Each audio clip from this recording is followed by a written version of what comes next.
Well, welcome to the third Century 21 Leading Edge podcast. We've had such an overwhelming amount of praise for this podcast that we thought we better continue. I'm Paul Barron. I'm Tassis Giannakakis. And I'm Anthony Bungiro. Great. So what we'll do is we'll start with our wine tonight, as usual. So tonight we're doing something a little bit different. We're actually going. Our first wine is going to be a 2000 Bordeaux wine. So normally we've tried three different versions of exactly the same wine. What we're going to do tonight is we're going to try a Bordeaux wine, which is basically Cabernet Sauvignon dominant, and then we're going to compare that to our second wine, which is going to be a Chilean Cabernet Sauvignon, and then the third one is going to be an Italian Super Tuscan, which is also a Cabernet wine. So three Cabernets. First one is a blend, as Bordeaux's always are. And so let's give this one a try. So this one's the oldest. It's a 2000. So cheers to the third podcast, guys. Here we are. Cheers, gentlemen. And cheers to Vendetta Media.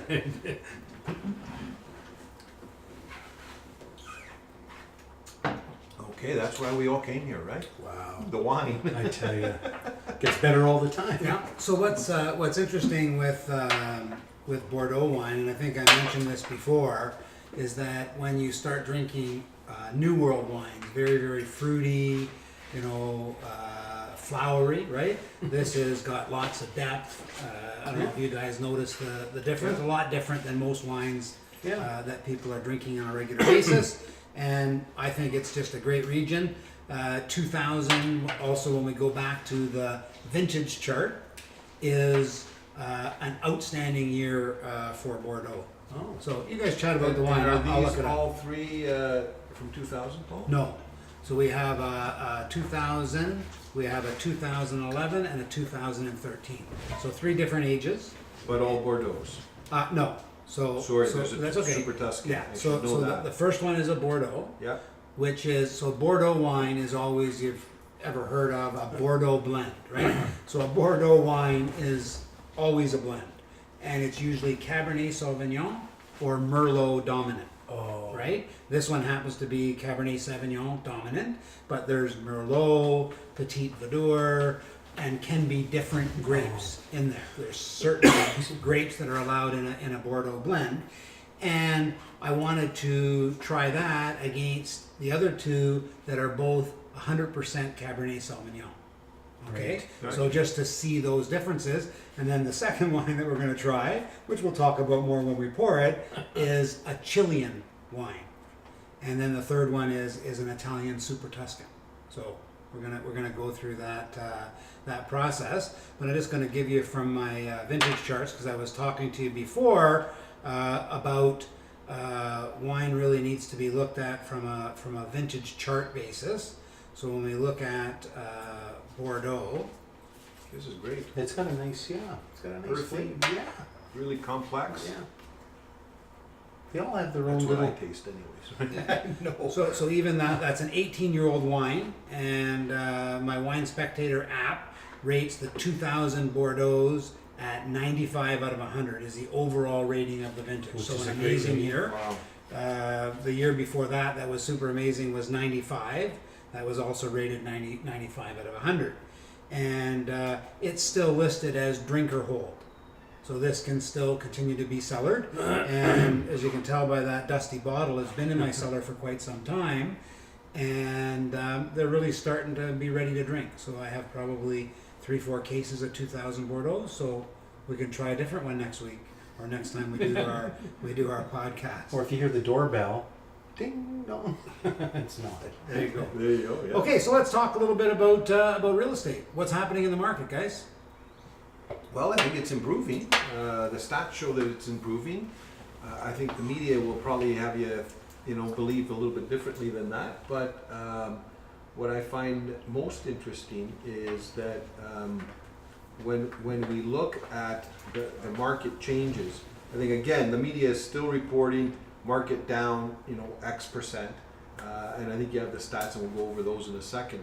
But what's interesting is this month, or May I should say, was better than the difference of the 2 previous months. So that's positive, Yeah. right? So the January, February, and March, actually, all three of those months, the decrease from those numbers last year, well, for May, it's much less than what those months were. So I think that's a positive sign, right? Yeah. Seems to be that we're going in a positive direction. Yeah. And again, I think affordability, right? We've had all kinds of agents come into the office with stories of multiple offers in Scarborough, right? So EO4 seems to be Hot. super hot, Yeah. right? 8 offers on a house, 12 offers on a house. Now, they're not getting the amount over asking that they were a year ago, Right. but there's 8 or 10 people That want that are in that price range, right? You know, $799, $699, $750, everything that's in that price range in Scarborough. And I didn't look at the houses, but obviously if they're getting 10, 12 offers on Yeah. them, it's telling us there's a market for that price range, right? The That thing product. is that, you know, we can talk about the generic, the GTA, the wide spectrum. Yeah. And of course, when you look at certain areas, and that's a great example, that you get certain areas where we're still in a very strong seller's market. You know, averagely, you could say this year, when you look at, I think, Paul, you're good with statistics, probably better than I am, but when they say things like 2 months to sell a property on average, Yeah. you're still in the pendulum side of the equation where it's a seller's market. So averagely speaking, we've been sitting to the seller's side of the equation. Now, in the month of May, we just came very close to 8,000 sales. And again, you can always talk about the big picture or look at month after month.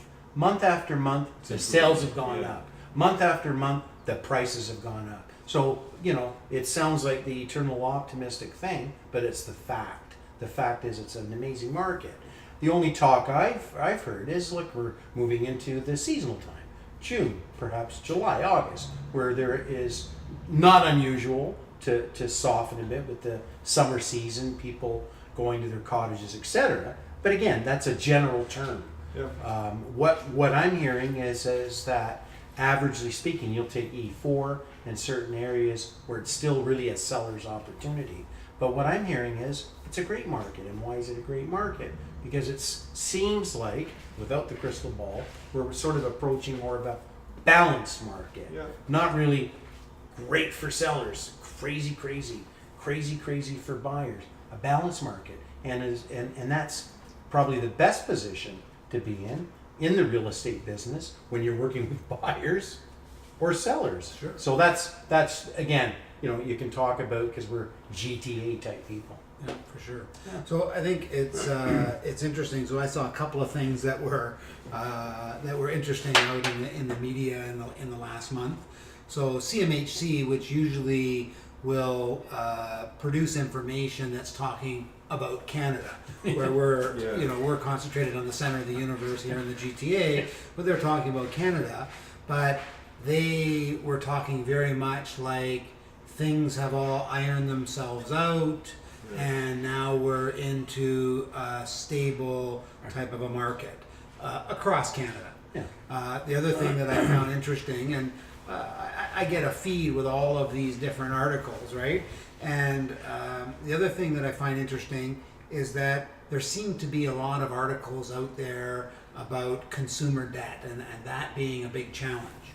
And my personal view is that can't be solved quickly. Right. However, I saw an article the other day that says consumer debt is under control, and I don't quite get how it got under control, unless it's a different way of looking at the statistics. Yeah. But I think that it's almost that they raise this as an issue to cause panic, Yeah. and when there's no need to cause panic, they seem to ease the conversation on that. So I'll just go over the actual May month-over-month stats from from April to May of 2018, and we have noticed they are still up slightly, but we have noticed that things have leveled off on that month over month significant increase that we were having. And if you keep in mind a 1 or 2% increase per month would mean a 12 to 24% increase over the year. So that's not sustainable. It's sort of adjusted and then it adjusted up a bit and now it's leveling off. So our main numbers went in terms of units sold, 7,792 in April, and we had 7,834 in May. So that's up 0.54%.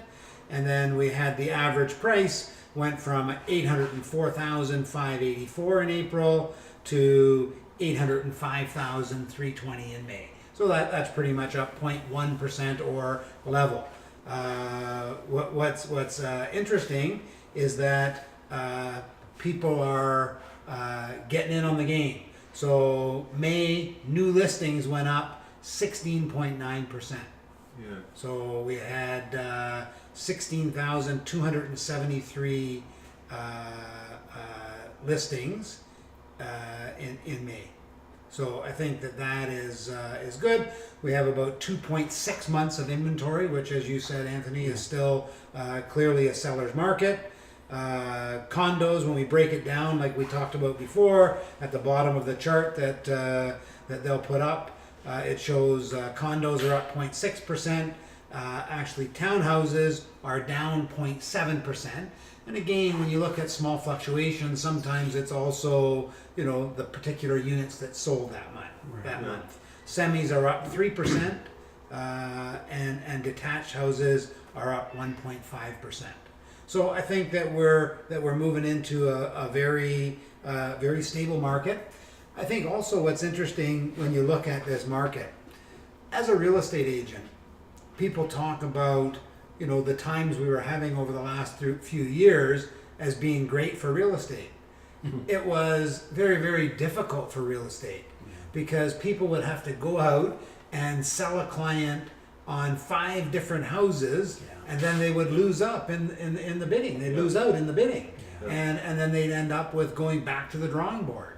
So I think that Or purchasing without conditions and all kinds of stuff. Without an home inspection to get a to report. be competitive, right? Yeah. And I think that if you're a buyer now, it's great. You have more choice. You can Be an informed buyer.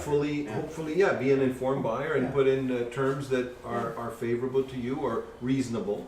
And actually, that's the right word, because when we look at last year's market, it was unreasonable. It was. You had to have a $200,000 draft with your offer, and you had to be firm, and you had to all of these things that I think were probably putting a lot of buyers in a stressful situation, right? So I agree. I think that it's a lot more normalized now. Yeah. And I think the other point to make is, I think the dust has settled, because what I see on a daily basis talking to our realtors is they're all back to work. They're all, they've accepted that, hey, this is the new normal. And I think that they've communicated to their clients that, hey, this is the new normal, and you need to move because you need a bigger house. Well, you're going to sell now at this price range. You're going to buy now at this price range, and it's all good. And So everyone's back to work, I would say. And on a biased note, we certainly help and assist our agents in the training, in having systems and using technology. And you feel like you're a bit of a broken record.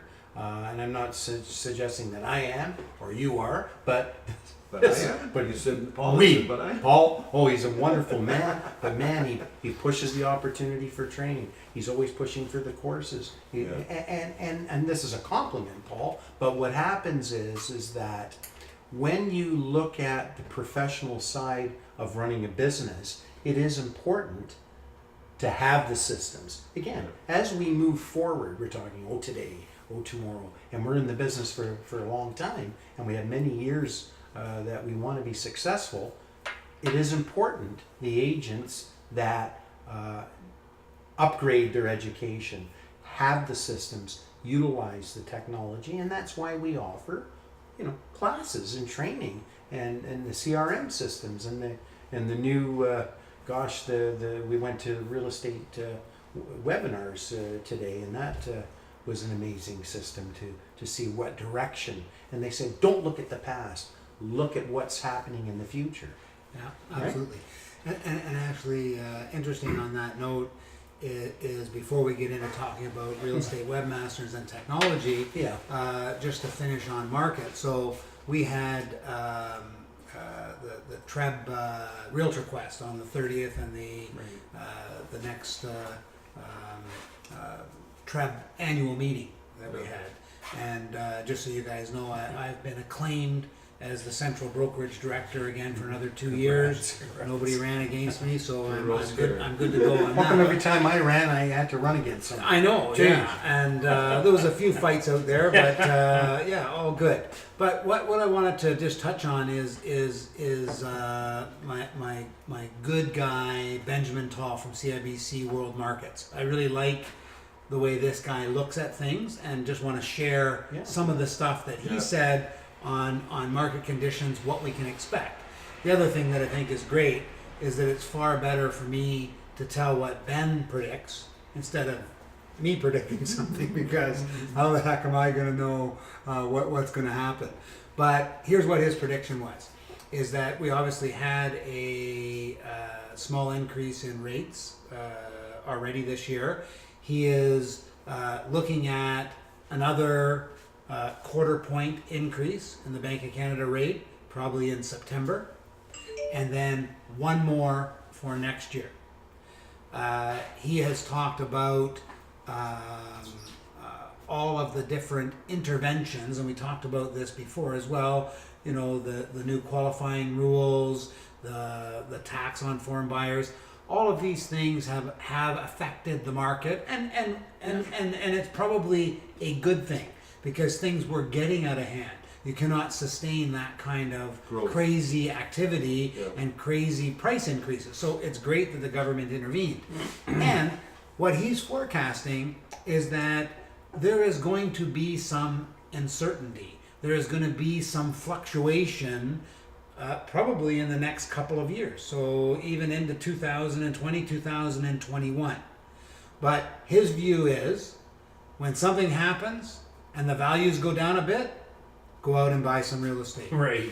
When something else happens and the values go down a little bit, go out and buy some real estate. Because when you look at Canada and Toronto certainly as a world market, and how we compare against other large cities in the world, there is still a huge room. upside. And his belief is you ain't seen nothing yet Yeah. in terms of value. Yeah. So if you're looking at real estate from a long-term standpoint, Still agree. it's time to get in. And then what they did is, and I think this is really interesting for our condo guys, and we do probably about 1,500 new condo sales a year. It's a big part of Century 21 Leading Edge's business. And they actually did a deep dive into analyzing that, right? So right now you've got the average price of a new construction condo in Toronto at about $930 a square foot. And they did a bunch of analysis, and they looked at, with 20% down, what a buyer is going to be paying for his mortgage, what is the market rent that they can get for that home, and you're probably looking at an $800 to $1,000 per month negative cash flow. Yeah. So if people are out there investing in condos for cash flow, then they should stop, right? But why aren't they? And then they dug deeper into it and said, okay, so they interviewed a couple of hundred of these new condo purchasers Purchasers, yeah. and said, hey guys, what's wrong with you? Are you doing this for cash flow? And if you are, why are you doing it for a negative cash flow? And it's interesting that the majority of people that they surveyed, they also believe that the prices 10 years from now will be Unattainable. significantly higher, Yeah. unattainable. Yeah. And their view is that if I get into this condo market now Right. and I get 2/3 or 3/4 of my mortgage covered by my tenant. I chip in now while my income is high. Yeah. I will have something for my kids to get into, because we eventually in this city of Toronto could be in a situation where Outpriced. ownership is not possible. Yeah. It is, you have to have kids so that they can continue to pay off the mortgages. This is, the way it is in some countries, and people don't move as much. So very, very interesting to see that there still is that appetite for those condos. They are having a negative cash flow, but they're still buying. And when you look at investment in real estate and you look at cash flows, certainly when you start to go to the outskirts, I know that we could go out to Sudbury and you could buy units in Sudbury at far less money. You get pretty decent rents relative to the price that you're paying, and you would be in a positive cash flow situation. Now, you've got a couple of problems. It's quite a far drive to deal with any problems, but also, I guess real estate 101 is when you throw a rock into the pond, right? The circles come out from that point that the rock went in, and that's how values increase. So yes, you're paying more for Toronto, downtown Toronto, but it's also going to be the highest value down the road. Yep. So you've got a great opportunity.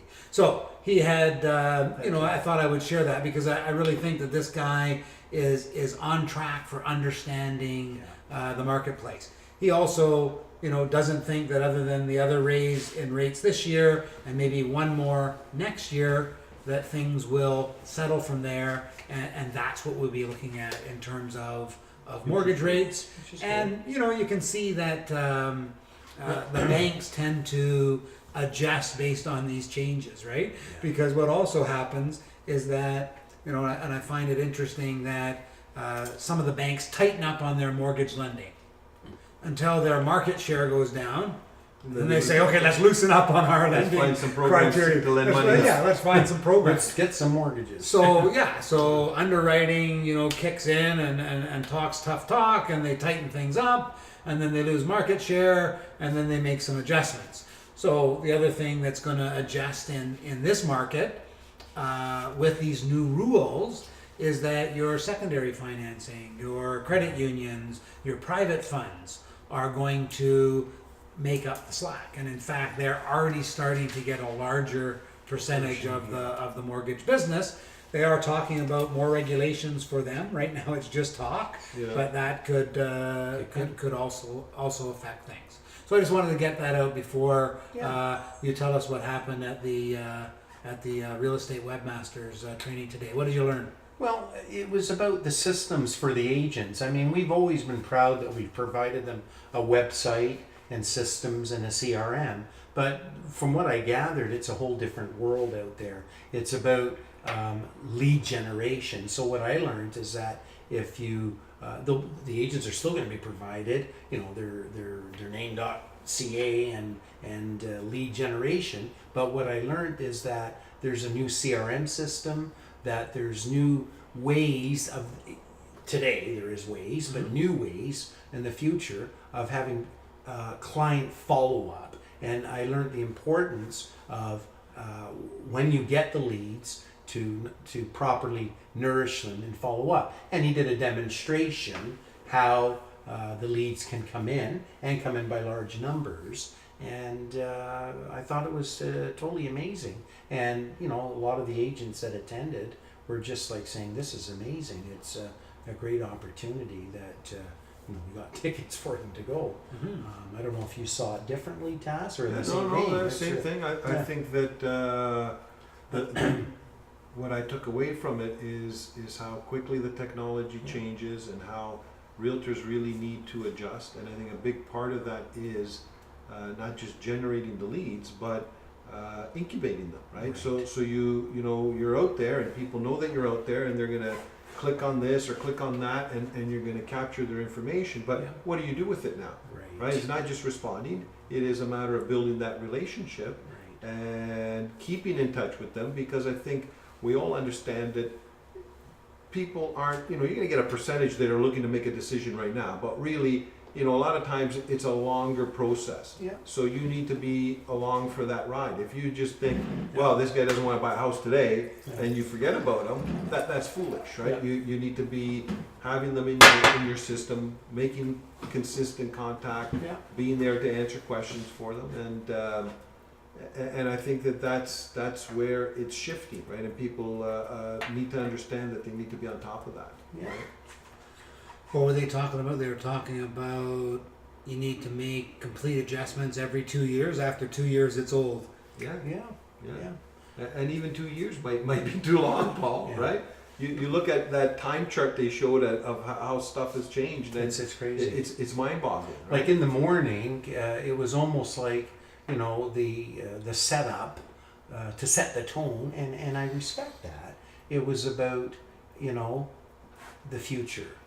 Don't look at the past. How things are moving quickly, and then they talked about and I thought, what's this got to do with it? But the Tesla automobile and different ways and the autonomous cars, and you thought at first something.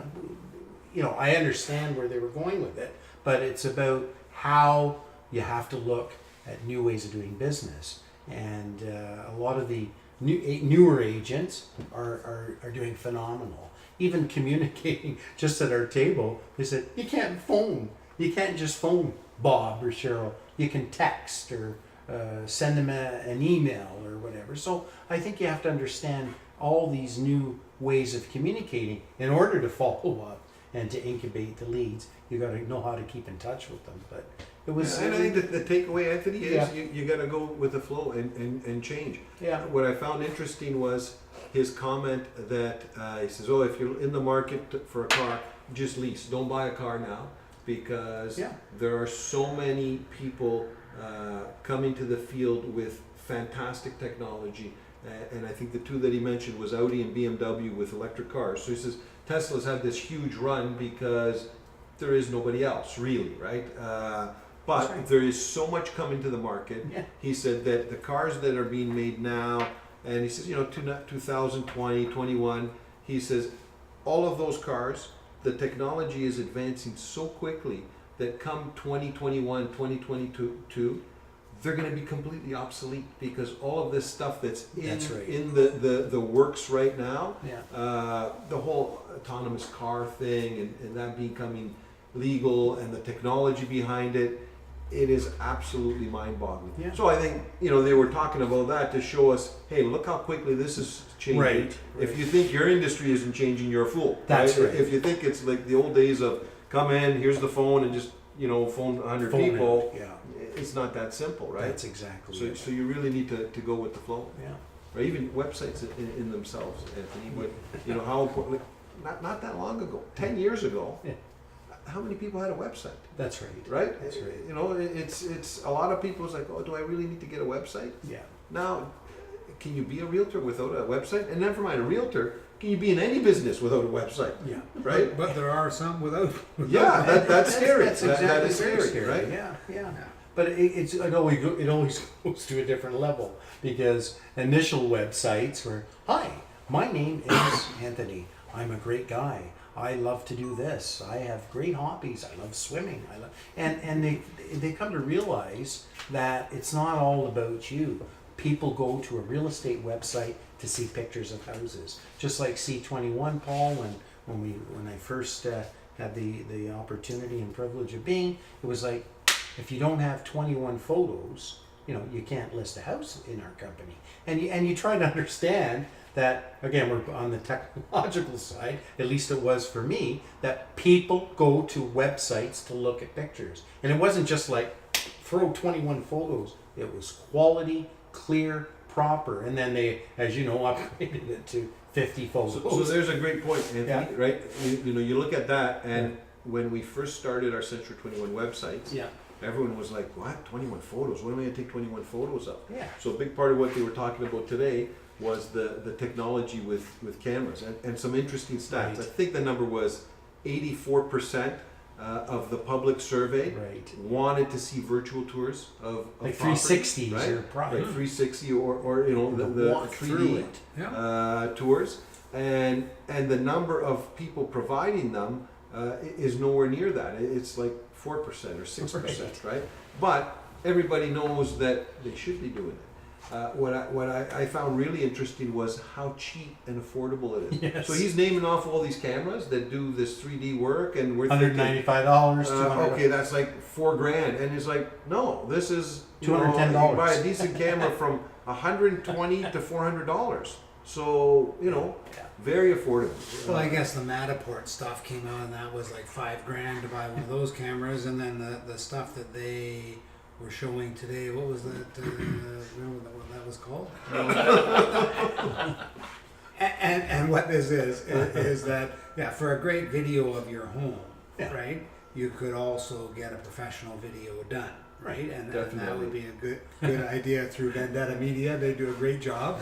It's actually interesting just to talk a little bit about them. So I was looking at somebody that had some videos, one of our agents that had some videos out there, and I said, that looks like Vendetta Media's work, and it turned out that it in fact was their work, and I could tell by the quality and the way that they did things that it was their work.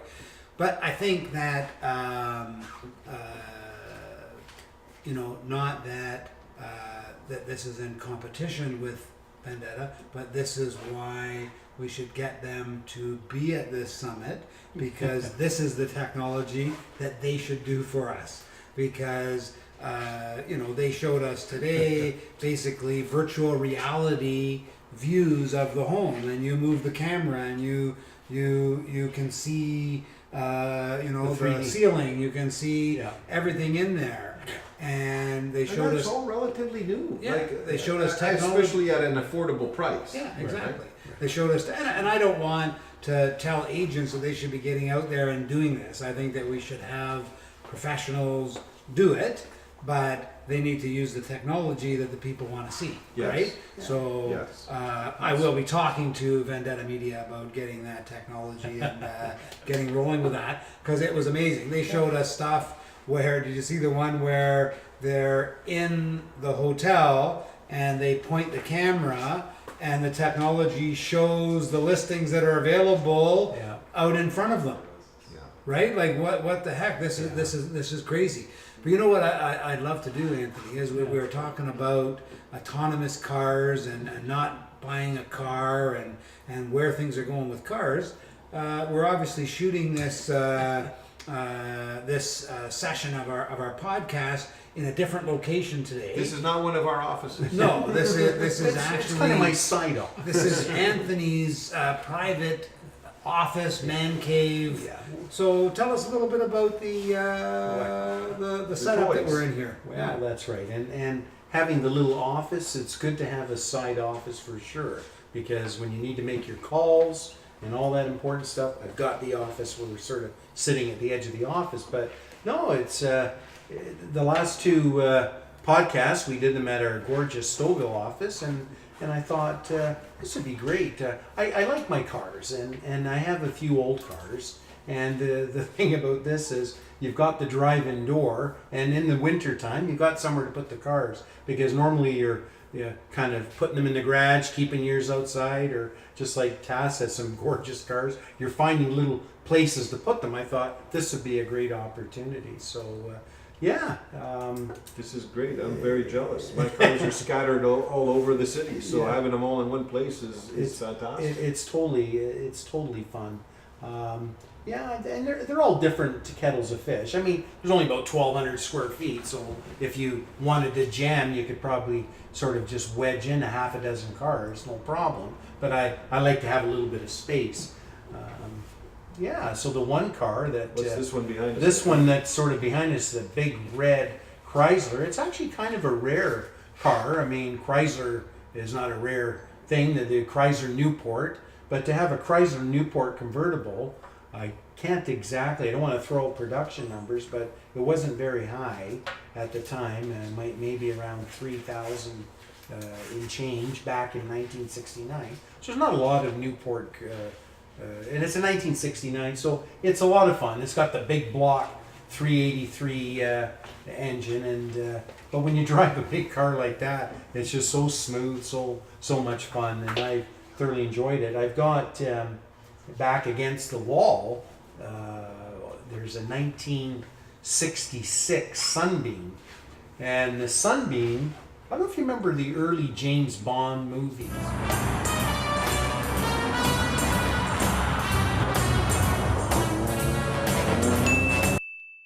And James Bond would whip around in the exact same Sunbeam. Now that was what they call the Sunbeam Tiger, and the Sunbeam Tiger is the exact car. But the funny thing is, it had a Ford 289 V8 engine in it. In that little car. In that little car. And Chrysler took over Sunbeam in 1966. So if you look on the Sunbeam Alpine there, they call it Alpine. It's called 1725cc. It's got the 4-cylinder engine. Now it'll go like a bat out of hell as well, but it's certainly not like the Tiger where that used to lay rubber. And when you see the early 60s James Bond, he was whipping around in a Sunbeam. It's an English car. But when Chrysler took it over, there was a dilemma.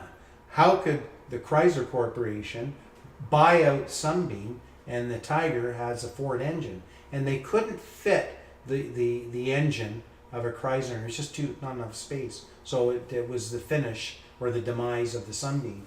But it's fun too. You got the hard top, the convertible, and it's totally amazing. It was a fully restored car, so the chrome and the paint and everything was redone on it. It's a nice car. And one of the other collections, if there's any BMW fans, I like, again, on the older side of the equation, I would rather drive a 1985 BMW than a new one. There's just something about it. Now it's a 5-speed. It's called the 635 CSI. And again, if you go back into the 80s, that was their top bear. Yeah. I mean, they had the 3 Series, and they had the 5 Series. They had the 733s and they upgraded 7. But to have a 6 Series coupe, it was actually their most expensive Bimmer at the time. But it's not about the dollars and cents. Again, it's very rare. I said, I love those coupes. And when you start searching and you can't find them, and you do the same thing. Yeah. All in the U.S. There's a couple here, a couple in the States. And I've played that game before, getting a car from the U.S., paying the duty. It's so far away. You got to see it, blah, blah, blah. Coincidentally, I phoned the guy, and he goes, "Oh, I'm just on the way up to Lake Simcoe." It was right on the way to the cottage. So I said, well, we're going to stop by just to look at it. And that's the worst thing you can do, as you know, to ask your car guy. You shouldn't go just look at it.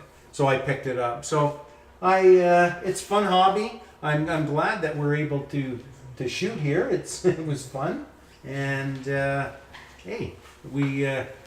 even though it's dark later, we should fire them up and go for a ride. There you go. Maybe we should. We're enjoying the wine right now. Thank you for sharing them with us. Yeah. They're great. Yeah, they're nice vehicles. And Great being here and shooting this with the cars in the background. That's pretty cool. Yeah, it was a great idea. And let's have a drink to that, eh? There you go. Cheers. Cheers. And I think on that note, we're ready for another wine. Yeah. Mr. Bear, are we ready for another wine? I saw you pouring something for somebody. Sure, so I've also got my mouth full. Well, that helps wash the wine down. So talk for a second. You want me to talk for a second? Talk for a second. Well, go ahead, Tass. You Talk talk. all night. we were Okay, Tell so us about your cars, Tash. sure. Tass Yeah, got some no, gorgeous sure. I've got. I don't have mine all in one spot like Anthony, but yeah, I'm a car guy too. So I have, I guess, starting from the oldest, I have a 1965 Cadillac DeVille convertible, which is probably a little bit bigger than this, believe it or not. It's huge, right? Similar to this is Beautiful it's ride. an outrageous color. It's purple with a white interior. That needs some restoration, but it drives. It drives well. It's just not up to par for where I want it to be, right? So I need to do some work on that. And then I have a a 1984 Cadillac Eldorado that you saw, Anthony. Oh, I love that. That I just bought last year, and that, you know, that's pretty cool because the car only has 80,000 kilometers, and I bought it from the original owner. Looks So, brand new. Original owner, original paint. Just love driving it. Right? It's got a super smooth ride. Did you find, like, in a crazy way, it's almost more fun driving it an is more older fun. classic car Yeah, than yeah. if you went and bought a brand new $80,000 car. You can get one of these classics for Yep. $10,000, put a little spit and polish on it, and I enjoy driving. Don't you find it? Oh, I love When I it. saw your Cadillac, I thought, you got to be kidding. It looked like it came out of the showroom. Yeah, yeah. And my son, the first time my son drove it, you know, we have speed bumps in our neighborhood, and he comes back and he says, "Dad," he says, "this car's pretty cool." He says, "You know the speed bumps?" He goes, "With a regular car, it's like you go boom, right?" He says, "You go over with this," he goes, "It's like you're floating on air." Yeah. I said, "Well, that's the Cadillac." It's a ride." caddy. So yeah, I've got two caddies, and then the one I drive the most is I've got a But you had an old vet. 2013 Corvette. No, it's not old. It's actually a 2013. But you had an older vet. Or... I had an older one that I sold. Okay, okay. Got this. This was something that I was looking at because, again, like what you said, you know, we always look at, is it rare, you know, whatever. So 2013 was the last year of that body style for the Corvette. Right. It was the 60th anniversary. And the particular one that I have is you could always, well, not always, but you could get a Corvette with the bigger motor, the 427, Right. but only in a hardtop. So 2013 was the only year that they made convertible 427 Wow. Corvette Grand Sport is what it's called. That's And rare. and it's like there's 2,000. That's right. rare. So it's a keeper, right? Yeah. Although it's a collector car, I drive that the most out of all of them because it's a modern car. It's got Bluetooth, it's got air conditioning. You know, you press a button, the top goes down, and It's beautiful. it's a lot of fun to drive, right? I get a lot of kicks driving that. So It's a yeah, good so that's hobby. where I'm at with. Well, it's an expensive hobby, but yeah, it's fun. But it's good. It's fun. Yeah, Yeah. for sure. Perfect. Okay, so I have no cars to talk about, but I have Except for my the one man you cave, got here and with. and this is this is We like what your man this cave. is what I have in Shoots. my man cave. So what we're trying now is a Cabernet Sauvignon from Chile. It's a 2011 Don Macar, and it is 100% Cabernet Sauvignon. This is the one you just poured. That's the one I just poured. It's So different. I want Quite you a guys difference. to. And what else did you pour? This is the I just remainder of the gave the old one. remainder of the other one because I needed the decanter for our third wine. Cheers. 'Cause I only brought 2 decanters, so try that one, and then it's also I like you to have a bit of the old one to compare as they mellow, right? So these have also been decanting for about an hour and a half already, and when you have a Cabernet and older Bordeaux wines, I don't know, you probably can't see that through the camera, but Oh, there's yeah. a whole lot of sediment in there. Yeah. That's right? normal. Though. Yes, that's normal, and that's it's interesting. So people often wonder why you decant wine. There's 2 reasons. One is because it's an older wine and it's not filtered, so there's sediment in it, and then the other reason is to aerate it, right? So either way. Double But, edge. yeah, so all of these wines are wines that you would decant based on aeration, and then the older ones have the sediment in the There's a bottom. there's a significant difference. Well, sure. It's France to Chile. It's a long Oh. ways away, There you are. right? It's different, different soil, different. Which one do you like better? I think I like the first one better. You know, that's funny. I'm leaning towards this one. It just seems like it's a bit. I can't use the right wine language. This one, is it more earthy?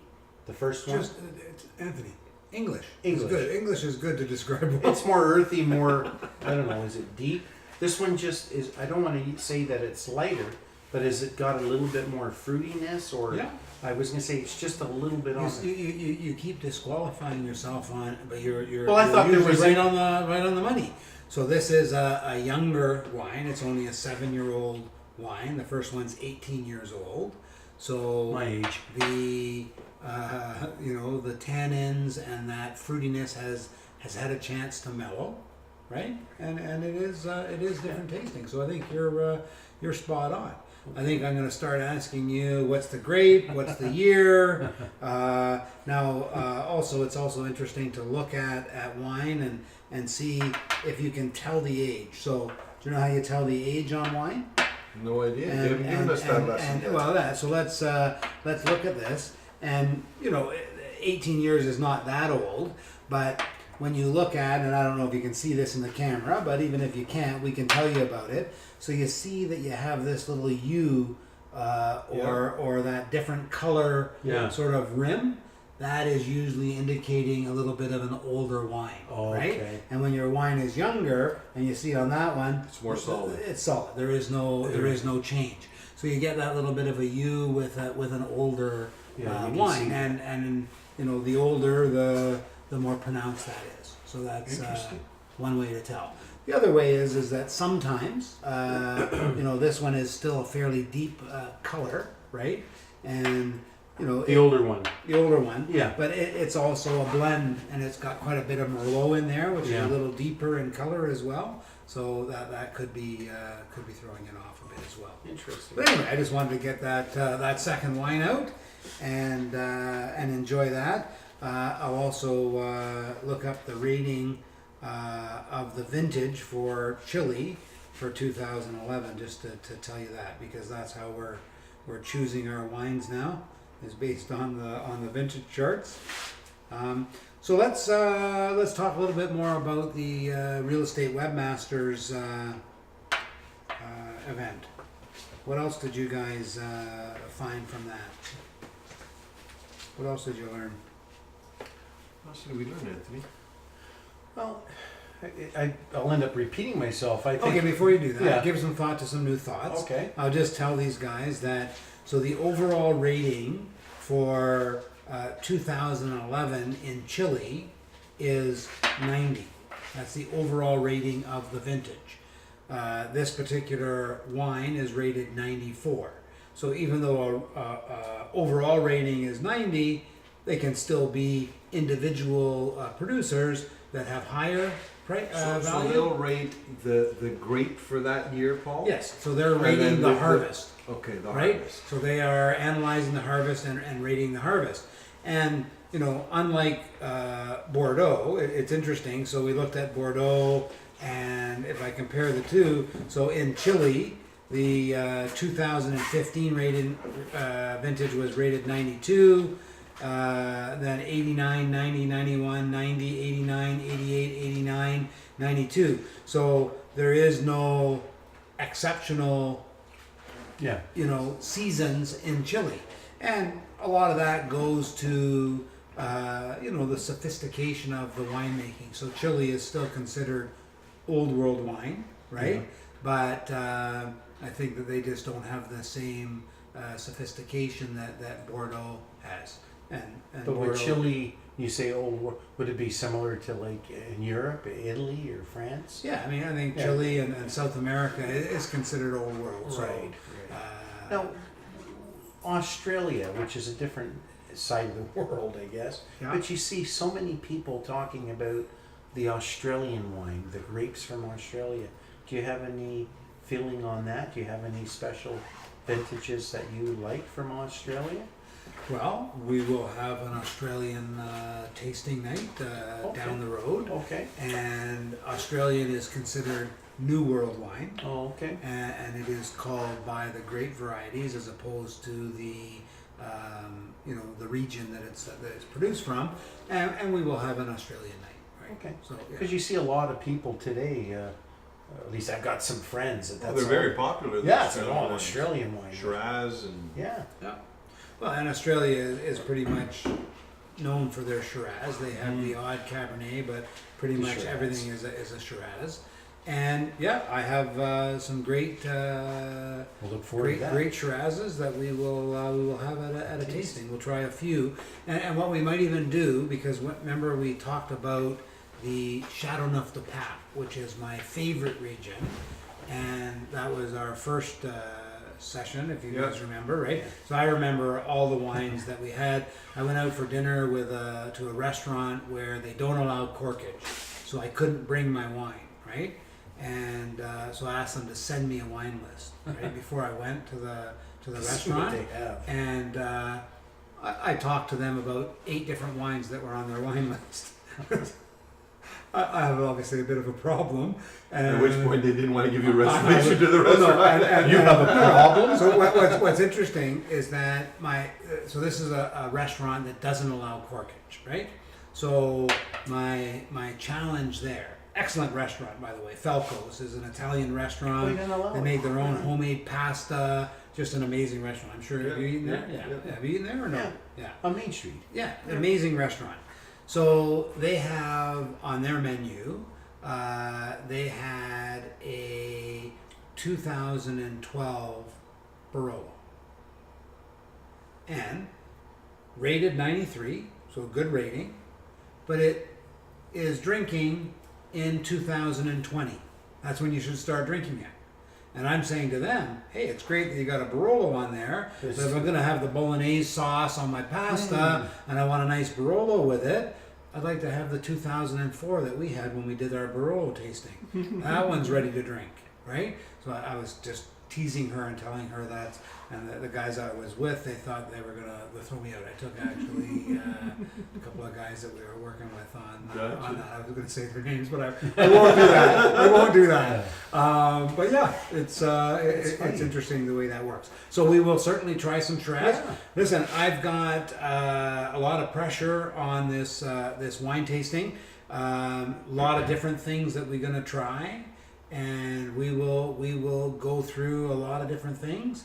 I will You know, also. an education in wine, Yes. Anthony. That's the best way to learn about We're it. fortunate we get to taste it, and, Yeah. and our viewers are at least Yeah. learning about it. I wish I could pour it into the camera. There you go. What I'm going to do as well is I mostly buy my wines from classics releases. I just got an email that I guess 2 years ago, or actually no, 3 years ago, I purchased when the harvest was done for Bordeaux. They actually sell Bordeaux wine in the futures market. So Wow. I actually buy Bordeaux futures. So they harvested the grape, they gave a rating on the harvest, and then I bought a bunch of 2015 Bordeaux's. They're just now ready. So I bought them in the end of 2015 when they were released in the futures, and now I just got the thing saying that they're now going to ship out, and here's the balance. You have to put a deposit down, and then you get the balance. So when you do that, It's like a Christmas present. Yeah. You forget about it, and then all of a sudden you get the email. It's like, wait, and those 2015 Bordeaux's are going to be ready to drink in 2020, 22. So they still need to cellar in my cellar for a while. but better the in i- your cellar. But better in my cellar. But the idea is that when you do buy things in the future, or in futures, you're paying significantly lower than what the release price will be. Okay? And if it turns out that it was better than they thought, then you've got a huge upside. If it turns out that it's worse than you thought, then you got a huge downside. So this 2000 Bordeaux wine, which was their overall rating 95, I bought that in the futures, right? So I bought them way less than what they came out in their release price of.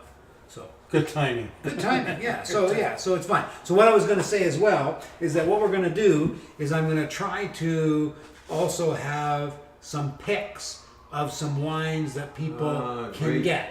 Right? So instead of talking Currently. about here's what's in my cellar, here's what you can't have, right? Let's Do a pick. let's talk about Baron's picks for the next release. That's a and, great idea. And what I'll do is I'll tell you what I'm gonna buy. So here's what I'm gonna buy, right? And now I contemplated this, and sometimes I drive around and go to various LCBOs in the monthly releases because I need to get them all, right? So if I want to buy something for one of our events, I may need to go, to 10 LCBOs to get it all. Now I'm going to tell people what to get. I'm going to be out of gonna luck. be sold That's out. okay. I have enough wine in my cellar. It's time to share. So we're going to do a new segment, Baron's Pick. Baron's Picks, for the next release. I will also do it for the Classics release. So I just purchased my May and June Classics release. So those are done. So we'll have to wait till the July one, which the book is not out yet. But hopefully before we do the next podcast. Now, if you He run takes out this of- very seriously, by the way. Well, it is very I serious take stuff. it is very serious, and if your cellar is getting a little too full, let me know, and we'll find a nice space. Put some in here. Yeah, I will keep that in mind. keep that. In. So I will tell you, in the last Classics release, I got a 2015 Chateauneuf de Pape called Chateau de Beaucastle, which was rated 97 out of 100. Wow. Okay, so I picked up 24 half bottles of that. I picked up 6 magnums, and then I got 3 cases of 750 milliliter. How do you get top bottles? They're just smaller bottles. And even though it was rated that much, that high, Paul, there was that much Okay, available? so Because they limit how much you they can lie, buy, but right? I can't tell my secrets. I have several accounts, and This is being and- recorded. We gotta and watch yeah, this. it's being recorded, but it's okay because the truth is that for that, that when we had that board meeting Yes. for that we were in, Yeah. and I had You to had a say I pause. got to take a break That's why it's- because the release is at 8:30 on a certain date. So if you want to get, and that was a different one than the Chateau de Beaucastle, that was that a was a different different wine, one. right? But in order to get those wines at 8:28, I'm online and ready to look to see when it becomes available because that stuff is, and the stuff that I bought on the June date was limited to 12 bottles per person. And Serious. if you did not go on at 8:30 exactly, if you were on at 8:35, it was gone. Oh, Yeah. So you, Serious. yeah, it's very, very serious stuff. So when I give you this stuff and I say this one is an 8:30 wine, this means that you have to be online thing. If you go on, well, today's the release, I'll go on at noon. You're out of luck, right? Isn't So that something? yeah, that's the way it works. Anyway, enough about the wine. Yeah. Now, unless we get some feedback on this podcast that we'd like more wine talk and less real estate, then we'll talk more about wine. Right? All good. So let's talk about the real estate webmasters. So I wanted to, to make it clear, and so the people that don't know, a lot of our agents are watching this, and a lot of potential agents for Leading Edge are watching this. So wanted to make it clear that Real Estate Webmasters is the new company that's providing the site for all of Century 21 Canada. And all agents in Century 21 Leading Edge and all Century 21 offices in Canada will be given a subdomain of that site. Okay, so they will be given a website. And what we were at today is the Real Estate Webmasters seminar, which was nothing to do with Century 21, just talking about the advancements and the things that they're doing and the opportunity to buy what is called an autonomous site. Yeah. So this is a site that you're going to have your own domain. So it's not going to be a subdomain of century21.ca, but it's going to be yourname.com or .ca. So it's going to be your site. And the advantage of that is that if you're going to promote a site, if you're going to do SEO, which is search engine optimization, or you're going to do pay-per-click and you're going to drive traffic, you may want to have this autonomous site. What's also interesting is that we had a lot of our staff from Century 21 Leading Edge go to this event today, and it also continues tomorrow, so we're all going again tomorrow. And my staff said to me, we'll save some seats so that we can sit together. And I said, okay, so no, I don't want to sit with you. I like them very much. They're all wonderful people. But the idea of these type of events are you want to sit with people that are utilizing Real Estate Webmasters. Yeah. So I sat with some guys from Jacksonville, Florida, and they've been a client of Real Estate Webmasters for 10 years. Oh, wow. So my objective from going to this summit is to sit with people that are involved with this technology and what can I learn from them. Yeah. And you know, it was very interesting. So, and I don't know if we should be talking too much technical stuff, but I'll do it anyway because you know they can just fast forward if they don't like it. So the idea was that Century 21 Canada is doing a group site where you get a subdomain. And what this company was saying is that what they've done is they've said to their agents, yeah, don't buy an autonomous site, is that the company, so Leading Edge will buy an autonomous site, Okay. and then we'll provide a subdomain of Leading Edge for you. Instead So- of a subdomain of Century 21. 21.ca, right? And I didn't really think about it from that perspective, but thank goodness I sat next to these two guys Different perspective. and got this different perspective. And you know, I'm going to look at that and explore that. And that may not be the answer for everybody at Leading Edge, and they certainly are fine to do their own thing and buy their autonomous site and do their own optimization and do their AdWords and do all those campaigns. But let's give them a second option that is better than the subdomain of Century 21 Canada is a subdomain of Leading Edge. Because if we spend money on that site in terms of optimization, it's then going to benefit our agent. Yeah. If you spend money on a subdomain site of century21.ca, it's helping everybody in Canada. Now, I'm a nice guy, but I don't really want to help everybody in Canada. I like to help our agents at Century 21 It's a Leading Edge. interesting point. Yeah, Yeah, no, that's yeah. very interesting. So, point. so there's a lot of stuff when you go to these sessions that you can learn. In fact, and you guys just interrupt me and shut me up anytime if I'm monopolizing. No, you're doing a you, great okay? job. So I'm going on Monday and Tuesday next week. I'm going down to Huntsville, Alabama, and I'm going to visit an independent brokerage that is running a 20-person team brokerage, and they have amazing technology. Interesting, they use Real Estate Webmasters for their website. They also do a lot of Facebook marketing.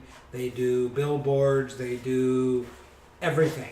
And this guy is even more analytical than me, and he knows exactly what his percentage of business that he's getting from Facebook, from website, Wow. from billboard. He knows the conversion rate. Oh. He knows the cost per lead.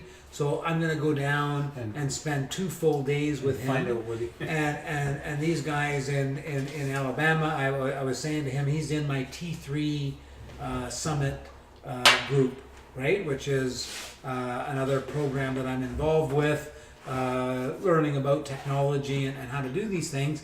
And I said to him, I'd love to come down because he talks a little bit about it, but I want to see firsthand. And he says, oh, you can come and stay at my place. And Come to my house. yeah, no, he's come to my house, and I said, no, Matt, listen. I said, if You can have the master bedroom, and the wife and I will sleep in the That's den. right. I said, if I tell my wife that somebody's coming, from Toronto or from Mobile, where is he from? Alabama. From Huntsville, Alabama, to stay with us, she's going to be freaking out on me. I said, don't worry, I'll stay at a hotel. So then 2 hours later, in the T3 group that we were at, he comes back to me and said, Paul, I've talked to the wife. It's all set. Right. You're staying here, Oh, I'm Paul. staying at his place. So I guess that's the The Alabama hospitality. Oh, So that's next podcast, I will report back what I gleaned from that meeting. But I think that the point that I want to make with all this is that the world out there for real estate, for what it is that you do, it's very, very confusing. And I believe that our role as a brokerage is to, source out these things. Look at what is best practices. You know, we have multiple offices. They do things a little different. What is working better at one office than another? Let's look at best practices so that we can share all these things with our agents. That's awesome. And really all the things that we don't do them because we want to be lead gen companies, although we will do some lead gen. And we do it though so that we can help our agents to do it. Because as a company, if we spend $100,000 on lead gen and we do 150 transactions and that helps generate deals for our agents, that's great.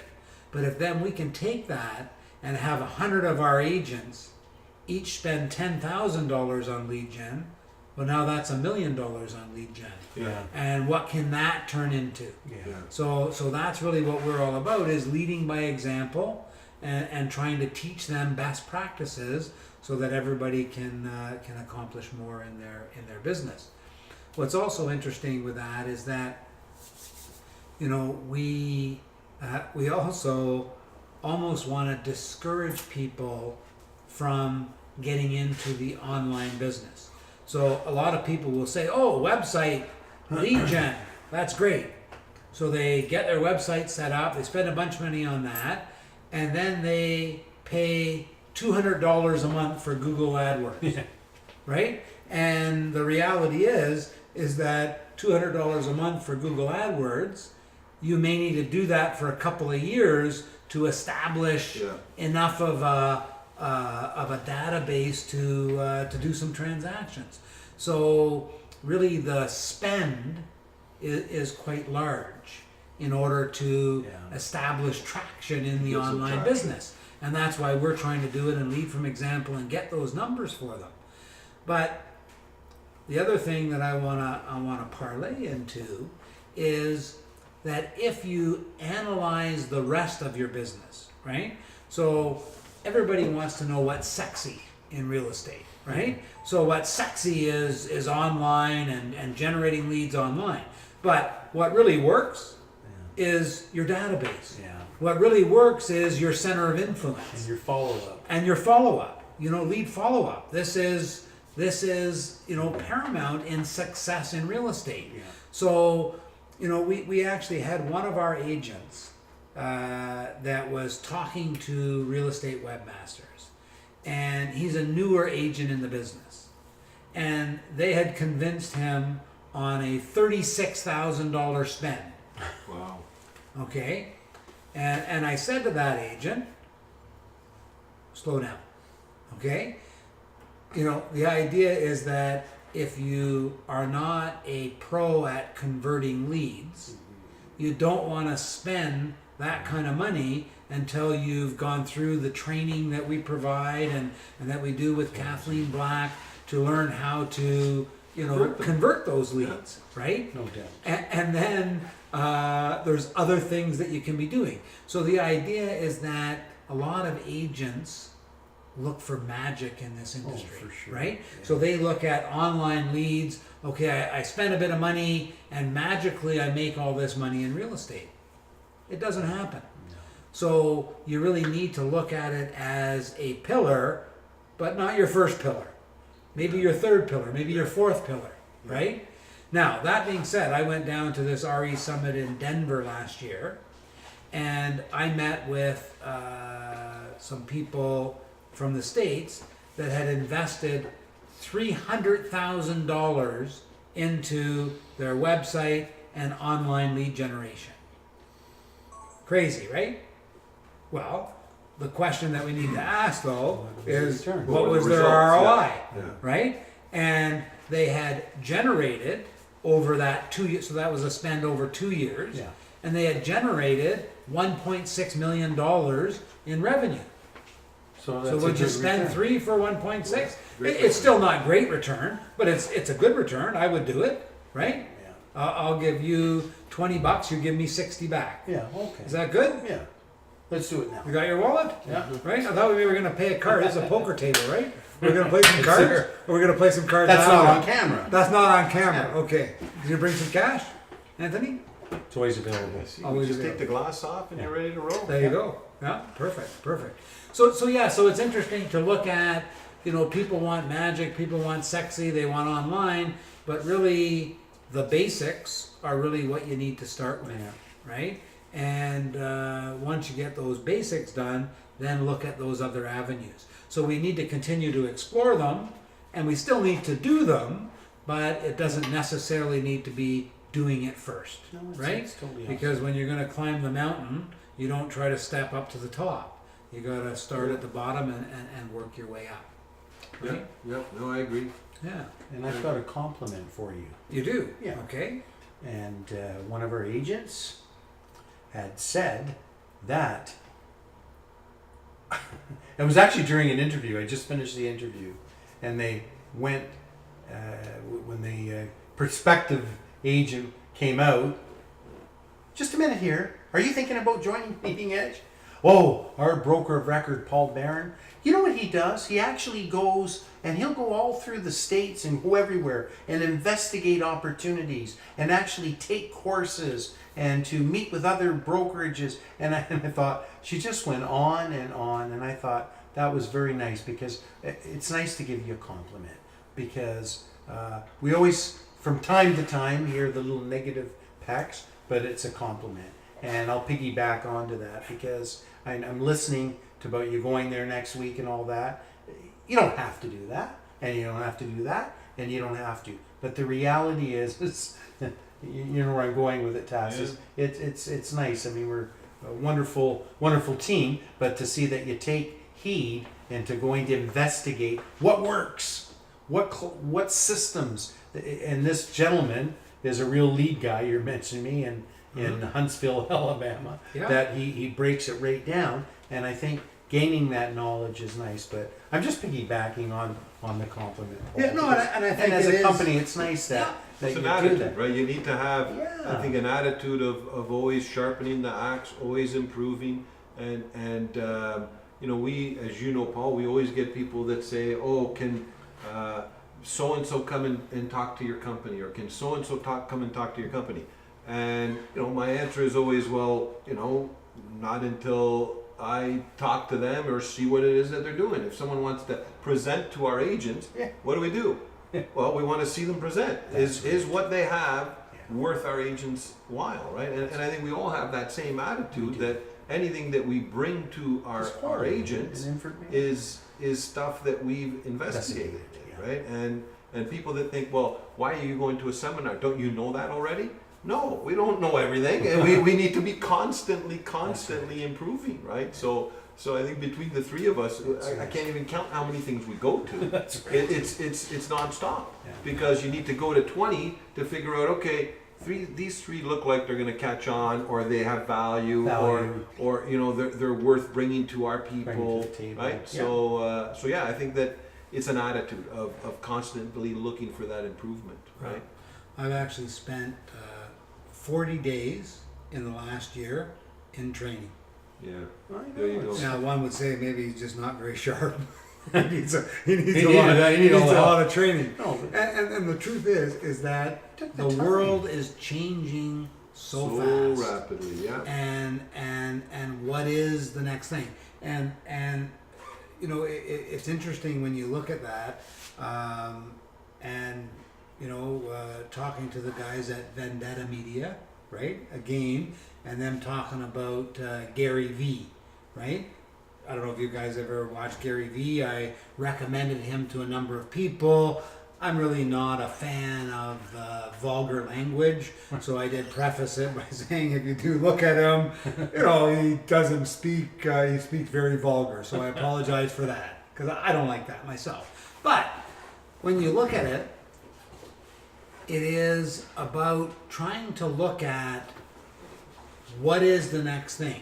And you need to anticipate, and you need to be out there trying things, doing things, because even Gary, who's extremely successful, he doesn't know. Yeah. He is trying things, and it turns out that they're not the right things. And then there's other people that are saying, well, I'm not going to do that because it's not the next thing. Well, what the hell are you doing now? Yeah. Right? You got to talk a little bit about Gary there now that I was mentioning him. But the idea is that you need to get on board, and, you know, Facebook, Instagram are certainly out there now. What will replace them? Something will, but you need to be with them now, and you need not be stuck in your ways. And I think that was the message at the REW summit today as well. amazing. Is that, hey, we had a great thing, it's just not great anymore.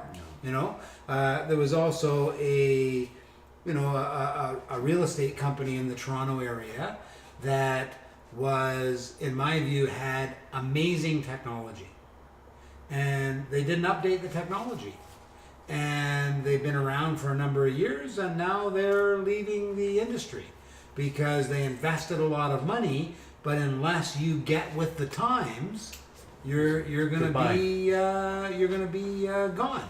And for all those people in the industry that say, "Oh yeah, I don't want to change, I don't want to adjust," they're still living three things ago, Yeah. right? It's so true. And they need to get with the program. So true. So we're trying to do that for the agents to help them to try to sort out that stuff.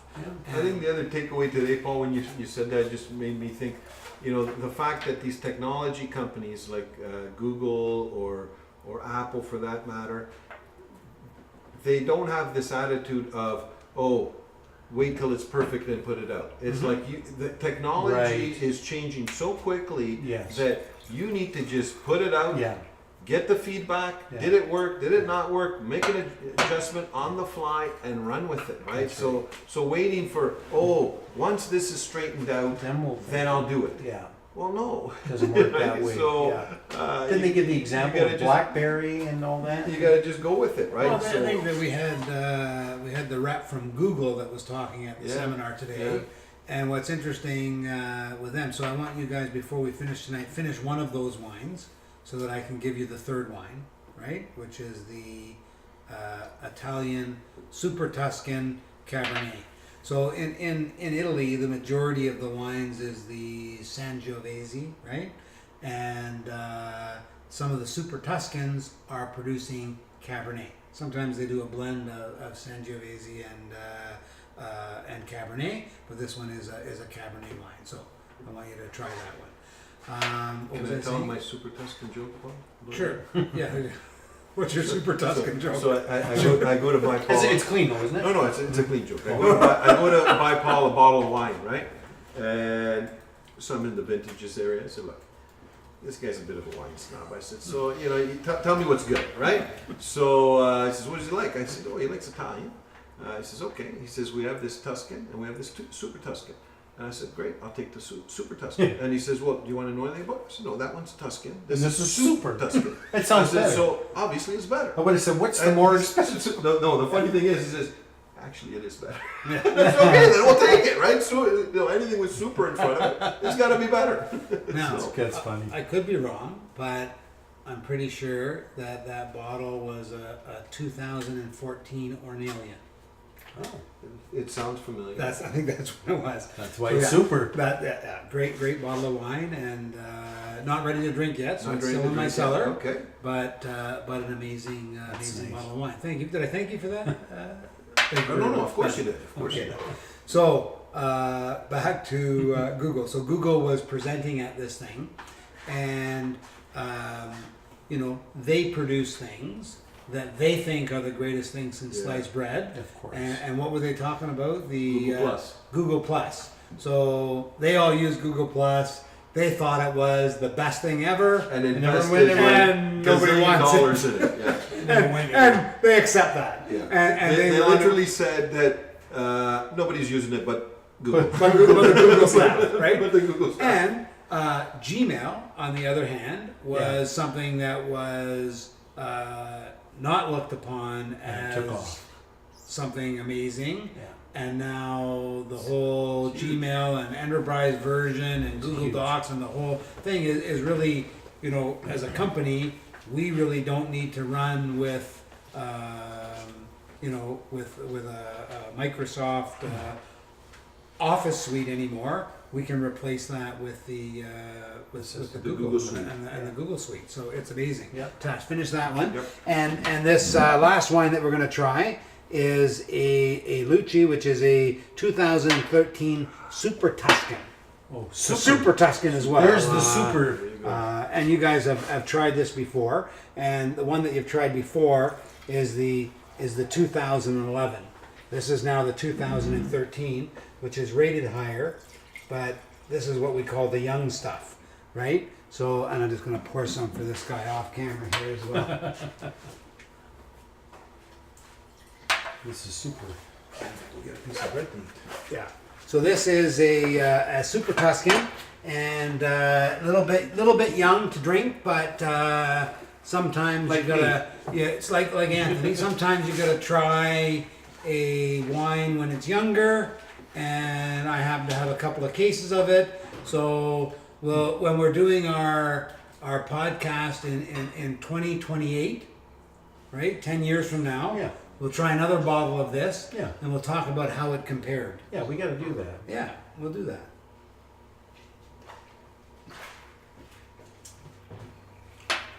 You know the. I know it sounds so elementary. They're all quite different. They're all quite different. It's like Yeah. you gotta be kidding. Yeah. Like that. As soon as you try that, tell me it's not. They can see the difference. Oh yeah. Smells different. It's funny. And which is your favorite? Oh boy. I guess there is possibly a favorite. You know, I like them all, but So, I think I like this one the most. But what's interesting, Paul, is it's a bit sharper, isn't it? I'm almost feeling like I can tell that it's Too still young. it's too Yeah. too young. Yeah. It Yeah. needs to age, right? Yeah.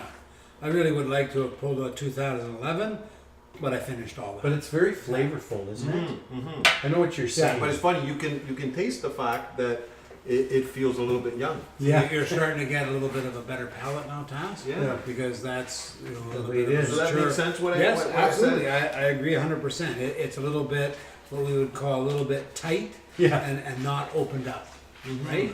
So we need to try that in 2028.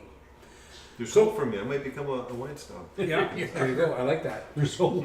So, guys, I think that we should wrap it up for tonight, Yeah. right? Great. And we'll do the sign off. I'd like to thank Vendetta Media for the amazing job that they do. And I'm Paul Barron. I'm the broker of record from Century 21, Leading Edge. Thank you very much for watching. Thank you, everybody, for watching. I'm Tasis Giannakakis from Century 21 Leading Edge, and hope to see you again. Thoroughly enjoyed it, Anthony Bungaro and broker manager Century 21, and I'm glad that we were able to have some fun in my secondary office. Have a good Cheers, evening. guys. Cheers, everyone. Cheers, boys. Cheers, gentlemen. Cheers.